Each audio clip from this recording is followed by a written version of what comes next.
Welcome to the Texas Goat Radio Show. I'm your host, Notorious. This is episode 7 of the 1704 live stream of Owen Benjamin talking about Joe Rogan, blasphemy, and why everybody's jealous of old Owen Benjamin. On my stream, I will talk about people. I will make my case. But I never go there. I never would do that like what these other people do. I don't do that. I don't like going to people's DMs. Do you know who you're listening to? I showed you guys these clips, and I may bring it show again. The things they say about how the hottest sex is with a believer, why you say Jesus wants... I mean, that's crazy. That's crazy. You know? I'm playing it again because I want you guys to remember this. That would be equivalent to me saying, "Hey guys, look what Owen Benjamin says. Look how gay it is," and then playing it over and over and over again. Now, the blasphemy thing I do, so I get that. I've got 15% battery. I get it, but oh no, I'm a hypocrite. What can I say? Rules for me, but not for thee, or whatever they say. And the churchians never go at this guy because they want to. The churchians don't go after Joe because Joe didn't spend 3 years conning and swindling Christians pretending to be a Christian. That's one thing that Joe Rogan never did that Owen Benjamin did. And so that's one of the reasons why churchians leave Joe Rogan alone with his comedy, because we understand that he is a comedian. It's as simple as that. I wouldn't consider myself a churchian, but be with him. They want to be approved by him. And for all my faults, I walked away. I was approved by him. Joe Rogan was retweeting me. This is coming from a dude that literally was on the Joe Rogan podcast because Joe Rogan didn't approve of him. Joe Rogan asked him to come on so that he could say, "Hey, dude, I don't approve of your actions." Now, you're making some good points, but you need somebody that will protect yourself from yourself. And then Owen spent the next 3 years proving Rogan right. Now, just to let you know, whenever he does play this clip again, I'm going to fast forward through it. I don't want to hear it again. Was putting me on his show. And I didn't follow orders. That last podcast that I did with him, I was supposed to go along with the abortion stuff, and I stayed silent. And you guys remember? No. When him and Kurt Metzger were going on and on about how they'd kill a baby, and I just stared at them, and I didn't agree. Because I'm not... Was that the episode where he kept getting cut off? There was one... I haven't seen it since then, but there was one where it was really awkward, and I felt bad for Owen in the moment, because then I was an active fan of Owen before I realized all of the masks that he wears, which that's just me. Yeah. But is he talking about the one where he just kept getting interrupted and couldn't get a word in edgewise, but he said that he just remained silent? There's an obvious difference between reality and then what Owen claims is reality. Not in a swarm. I'm my own man. I want freedom. I didn't get into comedy to make money. I would have been a lawyer. Do you know how much money I would make as a corporate lawyer? I'm 6'8", 140's IQ, and unbelievable at public speech and rhetoric and persuasion. Imagine me. I'm just going to leave that alone. Defending Monsanto. I could get a jury walking out thinking Monsanto is saving the world if I was evil, if I was money oriented. And you guys know that about me. I got into comedy because I wanted to say the truth in a dive bar and look at their eyes as they saw that someone could say it. Okay? So I think he's forgotten what comedy is. I think it's safe to say, I just come to the realization, and I'm comfortable saying that, I don't think Owen knows what comedy is anymore, because that's not comedy. There is certain truth to comedy. That's some truth. It's funny because it's true. But notice he ain't mentioning laughter. He ain't mentioning watching people's faces light up. It's just the look in their eyes whenever I say something that I shouldn't say. It's going to be an awkward stand-up special if this is his. And he's going to forget, or he's going to not realize that he forgot that people are supposed to laugh until he's up there. And it's that reflect of why aren't they laughing? Go back and look up go back and look up any of his stand-up specials. Not even his specials, just his 5-minute, 10-minute sets or whatever. Almost in every single one of them, he gets upset with the audience for not laughing. Almost every single one of them. And then pick one random comedian and look at theirs. Very few and far between do you see them actively getting upset and actually verbalizing their upsetness with the audience for not laughing. I'm not going to be herded like an animal. I don't need Joe Rogan or Mark Norman or Ari Shaffir's approval. Unbelievable. Listen to this, Churchians. Slack. Women that must. 2 guys and a ghost sounds gay, and the Churchians freaked out. They don't freak out about this. They don't give a fuck about actual horror. And don't get me wrong, it's mildly funny if you're in 8th grade and you're like just rebelling against your Catholic priest. If you're 50. Besides, I wish he would refer to the other Christian joke that he mentioned, where he literally says F you and F the Lord. F you and the Lord, because he didn't get enough money. And he saw the clips that people put together about that and then referenced it in a live stream a couple days after that and said, the live stream that I did the other day, they already have it clipped and put on Reddit. And it was a Christian joke. No, it's not a Christian joke. You got pissed off at your audience because they didn't give you enough money and you said, you and the Lord. That's what happened. And now he's using actual jokes from comedians to justify his blasphemy. That's what we're watching right now. And so he's pretty much He's pretty much displayed all 3 things, except for maybe who's the broken man. He's thrown that in there a little bit. We're less than an hour into this. This is episode 6, I think. I've done over an hour worth of videos on this, less than an hour into it. 5-year-old leader of young men, this is fucking crazy. But if you can't get her off, it's a letdown. And Ari Shaffir on a podcast. God, get me Ari Shaffir. And again, I'm not judging. They came at me. They all said, none of these cucks defended me. I like Shane Gillis, though. He played it in a respectable way. And he's a funny comedian. But none of these cucks said, you know what, Joe, I think what Owen's doing is kind of cool. He's got a farm and a bunch of kids, and like he gets to say all the stuff we're not allowed to because we're cucks, and he seems happy.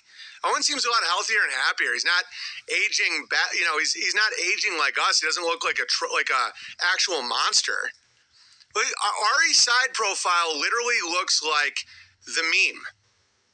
Like his picture is hate speech. I'm on a strict diet this week, and you stink. There's something about a crazy hot believer. Like you both believe in the same nonsense. Sides, like look at this. Like I did this poll yesterday. What do Republicans enjoy gazing at more? Hunter's huge cock or dancing trans people? Dancing trans people won with 59%. Because I don't care. I think it's all a joke. Why aren't the Christian moral majority boycotting Joe Rogan? Why do they all think he's saving the world? He just said it's hot to get... Because nobody thinks that he's saving the world. We think that he's a reasonable... I'm going to speak, so I'm not going to say we. I think that he's a reasonable voice in the middle of a bunch of chaos. Like, I'm much rather him be who he is than the extreme opposite, like the other. He's got a reasonable head on his shoulders, and he's got a big platform. And he has the sensibility and the decency to be able to have a conversation with somebody for longer than 30 minutes and not get annoyed because they actually want to participate in the conversation. Owen Benjamin. There's a reason why Owen doesn't have people on his quote-unquote podcast, his live stream every day. It's because he couldn't. There is nothing inside of him that would be able to do that. He has to sit in front of his screen, look at himself while glancing at the live chat every once in a while, his echo chamber. Just watch how his opinion changes or his attitude changes whenever somebody disagrees with him in the comment section. Owen couldn't do what Joe Rogan does. He couldn't. It takes a decent person who is somewhat smart to be able to have that kind of conversation, even whenever he doesn't know what the other person's talking about. He still has enough sensibility to be able to participate in that kind of conversation. And Owen does not have that ability. A believer to suck your cock for Jesus. Oh my. They don't actually care. CNN and Fox News aren't really fighting. You know? It's all a joke. That's why I don't give a shit. And people are like, oh, how dare you? I'm like, dude, all the people, and then this whole like, what is a woman video, this movie that everyone's like, oh, it's really bringing attention to it.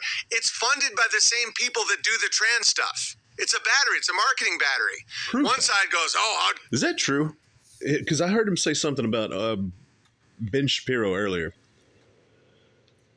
Surely that's not true. But I don't know if this is true anymore, but in the early 2000s, one of the largest distributors of pornography was owned by this company who's owned the company owned the okay. Long story short, one of the largest distributors of pornography in the early 2000s also owned the production of the NIV Bible. Are you? And the other side goes, I have to be myself. Blah, blah, blah. It's all just way to make money. You want to know how to help people? You focus on your family. You focus on what you can control. That's why I farm and have tons of kids. I figured this out years ago. The moral, what he figured out years ago was the Bertaria scam.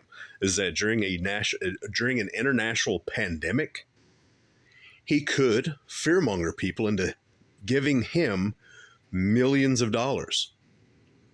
I think the number is over $1 million. He claims that it was about 400,000 or something like that for Bertaria. I think that he really did get over $1 million during the Bertaria scam. And he wouldn't give people back their $400. And if you think there aren't people out there that wanted the $400 back that didn't get it, you can find them. One of their name is Liz, and he has spoken evil over her like you wouldn't believe. And instead of saying it was $400, he downplays it. Every time he says it, he says $40 or whatever. That's how he says it. She wants her $40 back or whatever.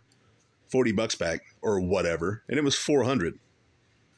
Just like the $100 for the DVDs. Every once in a while he'll say $100, but I think every time he said $100. There's something else that he downplays the money. Anyways. We'll never see Steven Crowder just going off on Joe Rogan's blasphemy. My blasphemy, quote unquote, consisted of saying, who did Jesus pray to? And a father, a son, and a ghost, that sounds gay. Okay, that's... No, not entirely. The blasphemy did include F you and the Lord. That's what he said. He said, well, Jim Bob proved that you don't love the Lord or something. He said, oh yeah, well, F you and the Lord. And it was motivated by not having enough money being given to him. Not actually offensive. That's funny, and there's truth in it. What these guys are saying, like what this Jewish gentleman and this little gremlin are saying, is it's really hard to convince a believer to suck your dick for Jesus. That's horrifying. I mean, I'm not clutching my pearls. I'm just pointing out that's, and then you just said the word horrifying. That's horrifying. Why is he going so hard on this aspect right now? Because my sin is not as bad as their sin. And so y'all have to lighten up, because they said some horrendous things. Well, a couple of things. One, they never pretended to be Christians for 3 years, right? While actively taking money from the people that he was pretending to be Christians towards. They make money doing stand-up comedy. These are the men that judge me. Listen to this. A stretch. What'd you do with that 2 fish? What's he doing? After Is he opening letters? Is that what he's doing? After that one pop brownie. And if they have to tell themselves that, that's their business. You know, I'm fine with them telling themselves little make-believe stories. But it's like Ari Shaffir is so depressed, he's so suicidal that Joe Rogan had to pay for drugs to keep him from killing himself because he's so depraved. I got the red band vid, but it has Ye in it, so I'm waiting. I'll get the Ari one, though. It's safe. Yeah, it's safe to watch Ari Shaffir on Twitter tell Andrew Schultz that he has anal sex with trans underage prostitutes in Thailand. No problem. This is why I don't take any of it seriously, and this is why I'm so free. I'm not sad. I'm not hopeless. I got hope from this. You know? And it's not... Which part of this is supposed to give you hope? He got hope from this. What is this? What is the this in this scenario? What did he get hope from? From 4 comedians telling dirty, inappropriate jokes? Saying that Owen wrecked his life with a pot brownie? Whenever you're so delusional that you can't even understand reality. I get hope from this, is what he said. I wonder what this is. Because they're setting up some narrative to come at me. It's because they're jealous. Because no one gets into comedy to be in a cage. It doesn't make any logical sense. You know, Ari Shaffir, his side profile, is literally considered hate speech by the ADL. All right. Speaking of Jews, this is interesting. Earn money to listen to Jewish podcasts, $15 per podcast. Text 917-697, the Podcast Fellowship. They're now paying people to listen to their podcasts. Oh, yeah, Rebecca Bear. They're such Rogan yes men. Whenever he reads the comments, why does he mumble like that? And I get why people say I have yes men. I don't have yes men. I just don't have trolls. I don't allow trolls in my chat because it derails my thoughts. But Rogan literally surrounds himself by people. He'll say something completely insane, and they agree no matter what they say, no matter what he says. Like, oh yeah, ever since that moment, never the same. Just totally crazy. They don't even know me. I've never hung out with Joe Rogan outside of the podcasts. Like, what are they even talking about? All right, okay. At what point do what number do I go to, Con? I don't want to play the whole thing. It's just, when's he talking about the Thailand stuff? How dare you, Coddington? And again, I'm not sitting on a high horse. I haven't watched. Give me a minute. I'll find it. Thanks. It's the whole judge not lest ye be judged. If you want to judge me and say I have a broken mind, I'm going to analyze your character. And wait till we go through the N-word stuff. As soon as we are off Twitter, I'm going to show you what freedom looks like. And I'm going to show you that Joe Rogan... So, what you can gather from that, let's see how much... Yeah, we can wrap it up on this one. But what you can gather from that, to Owen, freedom is being able to say the N-word. Probably not as clear-cut as that, but that's one of his aspects of freedom. That and buying land without any debt because you convinced your cult to give you millions of dollars and receive hardly anything in return. Even the smallest things. Did he ever make y'all's songs that were going to be a minute? He got people to pay him $100 for a DVD that he never gave the DVD, never sold the DVD to him, but he sold him the DVD, the special, right? For $100. It was going to be a signed DVD, and then never did it, never delivered on that. And then instead said, hey, instead of the DVD, I'm going to write y'all a custom song. Just tell me who you want it to and what about, and it'll be about a minute long. So instead of having a 1 hour special, you got 1 minute. That's Owen Benjamin's freedom. This is the Texas Goat Radio Show, and I'm your host, Matorius. As always, till next time.